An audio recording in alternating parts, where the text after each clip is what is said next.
The baddest man on the planet is a saying reserved for the unanimous heavyweight boxing champions, but lately, it's mostly used for UFC heavyweights. However, there was no person on Earth who embodied the baddest man on the planet more than Mike Tyson in his prime. Iron Mike was dangerous for everybody around him, both in and out of the ring. How good was Mike Tyson really? What are some lesser-known details about his career? And how does he fare in the boxing GOAT debate? Find out in the rest of the video. Tough upbringing and start of boxing career.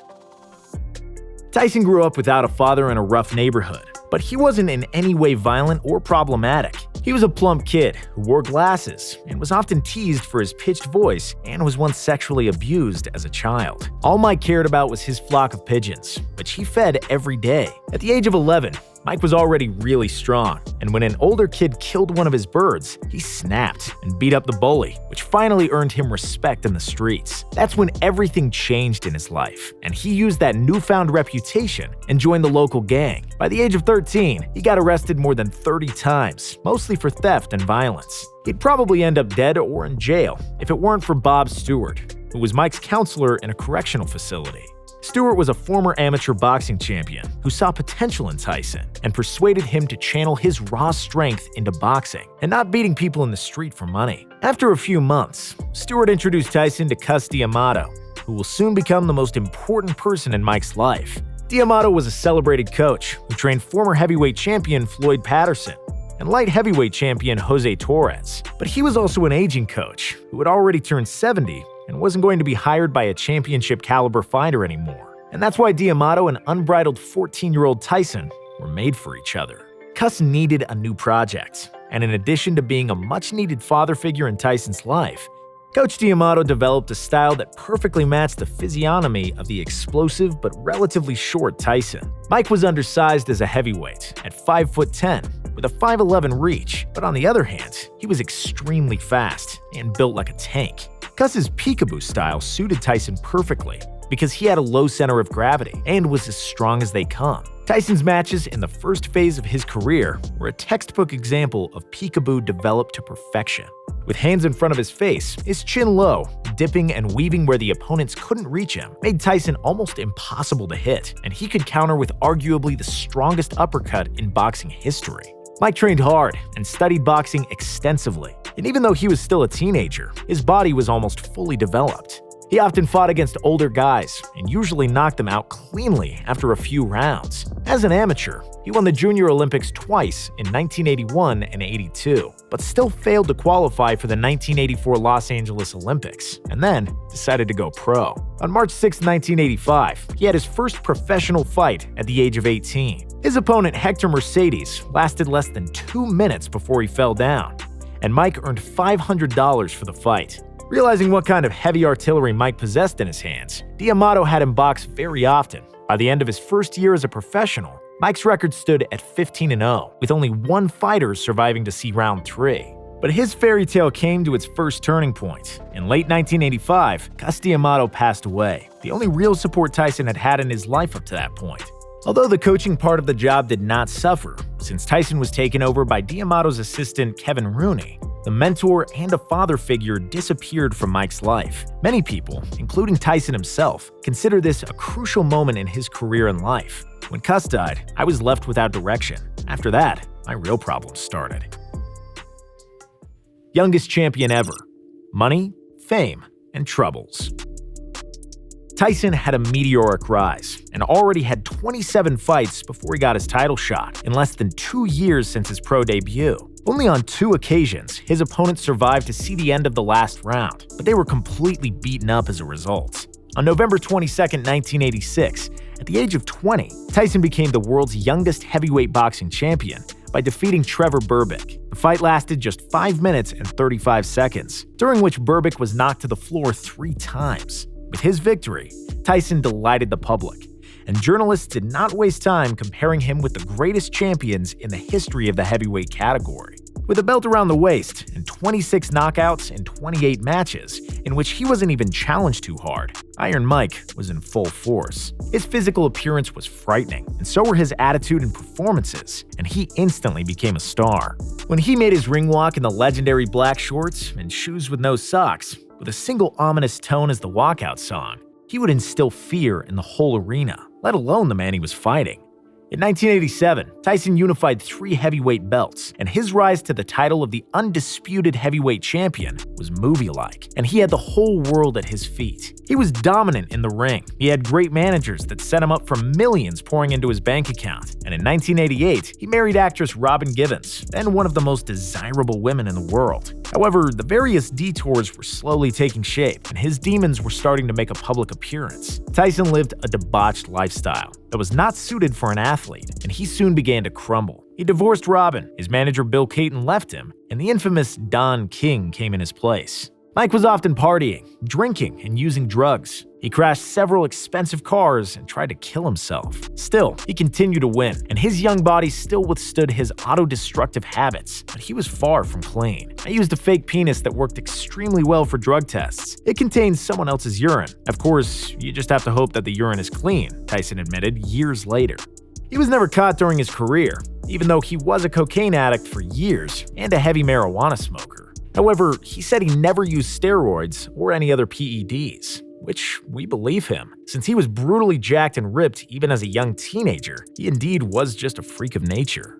What was particularly impressive is the strength of Tyson's neck, which was key to his stability and apparent invulnerability. His neck muscles were so strong that they successfully absorbed hard blows to the head. Paired with a killer punch, explosiveness, mobility, and having a great coach in his corner, Mike began to look invincible in the eyes of the world and himself. After he won the title, he convincingly defended it 9 times, which is still the 3rd longest reign for a heavyweight champion of the world. By the year 1990, his record stood at 37-0 with 33 knockouts, 17 of them in the first round.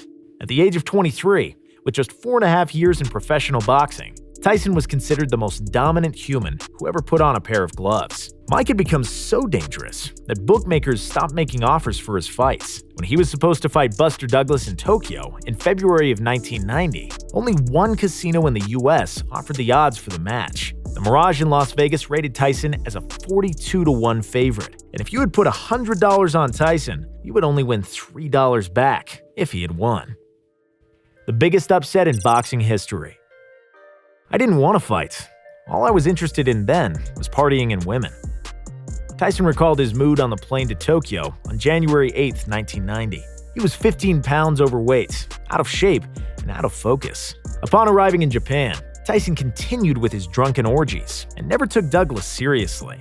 The general public had the same perception, and everyone thought that they were going to see another quick beating. When the fight started, Douglas's corner shouted, "Ain't no iron in Mike." Tyson barely moved, and his punches didn't land. And it was Douglas who was controlling the fight with his right jab. After 5 rounds of right-handed shots, Tyson's face was severely swollen. His corner was so arrogant that they came with no equipment to help the swelling subside, and Tyson's left eye began to close. The boxing saying says the most dangerous punches aren't the strongest, but the ones you don't see. And Mike Tyson could no longer see Douglas's strongest punches. All Mike could do was remove the opponent from the ring with one punch. It finally happened at the very end of the 8th round, with a desperation uppercut from Tyson. Douglas was finally where everyone expected him to be, on the ground. The tape delay showed that Buster spent more than 10 seconds in the knockdown, and Tyson should have won the fight if the count started on time. Despite the long get-up, Douglas really seemed ready to continue the match, and his legs were not shaken. A round later, the champion's eye was completely closed, and 2 rounds later, he was trying to find his mouth guard on the canvas. He fell after a series of clean strikes by Douglas, and Tyson's blind stare on his knees is still one of the most mesmerizing scenes in heavyweight boxing.